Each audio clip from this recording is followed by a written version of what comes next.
I told you yesterday అంట. నేను నిన్న మీకు చెప్పాను నాన్న అంటే ఎస్టర్డే ఐ టోల్డ్ యూ అంట. ఎస్టర్డే ఐ టోల్డ్ యూ అంట. మంచిది. ఐ టోల్డ్ కాకుండా మధ్యలో వజ్ పెట్టినారనుకోండి, ఐ టోల్డ్కి మధ్యలో ఐ వాజ్ టోల్డ్ అంటే, ఐ టోల్డ్ అంటే నేను చెప్పాను. జాగ్రత్తగా గమనించాలి.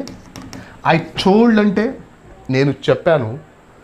ఐ వాజ్ టోల్డ్ అంటే నేను చెప్పానని కాదు అక్కడ. ఐ వాజ్ టోల్డ్ అంటే నాకు చెప్పారు.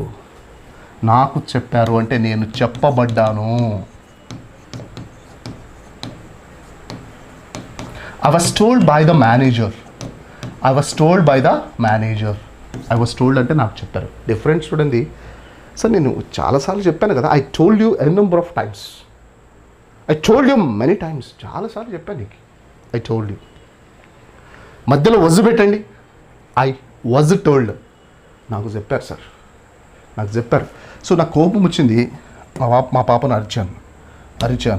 అరిచాను అంటే నేను అంటే ఐ కదమ్మా. అరిచాను అంటే షౌటెడ్ కదమ్మా. I shouted. నేను అరిచాను అంటే ఐ షౌటెడ్ అంటాం. మధ్యలో వజ్ పెట్టండి. ఐ వాజ్ షౌటెడ్ అంటే ఏంటో తెలుసా? నన్ను అరిచారు. I was shouted by my wife. నేను తిట్టబడ్డాను అని. ఐ షౌటెడ్ అంటే నేను చేశాను.